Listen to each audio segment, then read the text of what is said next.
এই পিঠাগুলো এতটা রসে টইটুম্বুর থাকে যে মুখে দিলেই গলে যাবে। যাকেই খাওয়াবেন কেউ বলতেই পারবে না এটা পিঠা না অন্য কিছু খাচ্ছে। তবে এই পিঠাগুলো দেখা মাত্রই সবাই মিষ্টি বলে মনে করবে। খেতে একদম জিলাপির মতো লাগলেও এটা বানানোর ধরন সম্পূর্ণ আলাদা। আজকে তৈরি করছি দই পিঠা। এই দই পিঠা বানানোর জন্য বেশি কিছু লাগবে না, হাতের কাছে থাকা কয়েকটি উপকরণ দিয়েই হয়ে যাবে। মিক্সিং বলে দিয়ে দিয়েছি হাফ কাপ দই, 2 চামচ গুঁড়ো চিনি, 1 চামচ ঘি, স্বাদ মতো নুন দিয়ে দইটাকে খুব ভালো করে ফেটিয়ে নিতে হবে। দইটাকে একদম ক্রিমের মতো ফেটিয়ে নিতে হবে। এখানে ঠান্ডা দই ব্যবহার করা যাবে না, নর্মাল দইটা ব্যবহার করতে হবে। ফ্রিজে যদি দই থাকে দইটাকে বের করে নর্মাল টেম্পারেচারে নিয়ে আসতে হবে। এবার শুকনো উপকরণগুলো দিয়ে দেবো। তার জন্য এরকম একটা চালনি নিয়েছি, দিয়ে দিয়েছি 1 কাপ পরিমাণে ময়দা, আর এর সাথে দিয়ে দিয়েছি হাফ চা চামচ বেকিং পাউডার, 1/4 চা চামচ বেকিং সোডা। এবার এই শুকনো উপকরণগুলো চেলে নেব। হঠাৎ যখন মিষ্টি জাতীয় কিছু খেতে মন চাইবে এইভাবে দই পিঠা তৈরি করে নিতে পারেন। এটা বানানোও খুব সহজ, খেতেও ভীষণ ভালো লাগে। যখনই মুখে দেবেন মুখের ভিতর রসে ভরে যাবে। এতটা পরিমাণে রসে টইটুম্বুর থাকে মুখে দিলেই গলে যাবে। ময়দা দিয়ে খুব ভালো করে এগুলোকে মেখে নিয়েছি, আর এখানে আরও 2 টেবিল চামচ ময়দা দিয়ে মেখে নেব। ময়দার পরিমাণটা কম বেশি লাগতে পারে। দইয়ের ভিতর যদি বেশি পরিমাণে জল থাকে তাহলে ময়দার পরিমাণটাও বেশি লাগবে। পিঠার এই ডোটা যদি বেশি শক্ত থাকে হালকা জল দিয়ে এটাকে নরম করে মেখে নিতে হবে, আর ময়দার পরিমাণটা বেশি লাগলে অল্প করে ময়দা মিশিয়ে নিতে হবে। পিঠার এই ডোটা মেখে নিতে নিতে একদম মসৃণ হয়ে যাবে। ঠিক এরকম মসৃণ করে পিঠার এই ডোটা তৈরি করে নিতে হবে। এবার এটাকে 5 মিনিটের মতো রেস্টে রেখে দেব।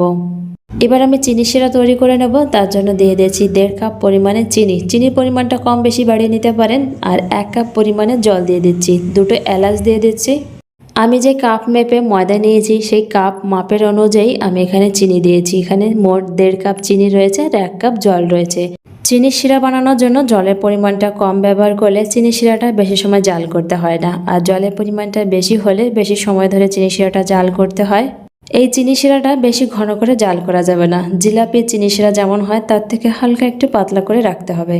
5 মিনিট পর ময়দার এই ডোটাকে আবারও ভালো করে একটু মেখে নেব। আর এই ডোটাকে 2 ভাগে ভাগ করে নিয়েছি। অর্ধেকটা পরিমাণে ডো নিয়েছি। এবার এই ডোটাকে হালকা মোটা করে বেলে নেব। এই রুটিটাকে বেশি মোটা করে বা বেশি পাতলা করে বেলা যাবে না, হালকা মোটা করে এটাকে বেলে নিতে হবে। রুটিটাকে হালকা মোটা করে বেলে নেওয়ার পর এরকম একটা নজেল নিয়েছি। এই নজেল দিয়ে আমি এখানে কেটে নেব পিঠাগুলো।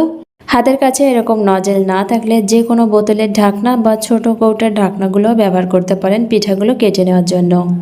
এবার এই নজেল দিয়ে পিঠাগুলোকে ঠিক এরকম গোল গোল করে কেটে নেব। আমার এই রেসিপিটি কে কোথা থেকে দেখছেন কমেন্টে অবশ্যই জানাবেন। ভালো লাগলে লাইক কমেন্ট শেয়ার করে দেবেন। আমার ইউটিউব এবং ফেসবুক চ্যানেলে নতুন হয়ে থাকলে চ্যানেলটিকে সাবস্ক্রাইব এবং ফলো করে পাশে থাকবেন। পিঠাগুলোকে এভাবে গোল গোল করে কেটে নিয়েছি, আর সাইডের ময়দাটুকু এভাবে তুলে নেব। এভাবে সবগুলো পিঠা তৈরি করে নেব। কড়াইটাকে ভালো করে গরম করে তারপর তেল দিয়ে দিচ্ছি। এই তেলটাকে হালকা গরম করে পিঠাগুলো দিয়ে দেব। তেলটা বেশি গরম করে নেওয়া যাবে না, তাহলে পিঠাগুলো দেওয়ার সাথে সাথে উপরে কালার চলে আসবে, ভিতরে কাঁচা থেকে যাবে। পিঠাগুলো তেলের ভিতর এভাবে দেওয়ার পর নিজে থেকেই তেলের উপরে ভেসে আসবে। সবগুলো পিঠা যখন তেলের উপরে ভেসে আসবে তারপর এটাকে নাড়াচাড়া করে মিশিয়ে নিতে হবে। এবার এই পিঠাগুলো নাড়াচাড়া করে মিডিয়াম টু হাই ফ্লেমে ভেজে নিতে হবে। পিঠাগুলো যখন একদম ঠিকঠাক মতো ভাজা হয়ে যাবে এবার এগুলোকে তুলে নেব। পিঠাগুলো তেলের থেকে তুলে সরাসরি চিনির ভিতরে দিয়ে দিতে হবে। পিঠা গরম থাকা অবস্থায়, এতে করে চিনি শিরাটা পিঠার ভিতরে ঠিকঠাক মতো ঢুকে যাবে।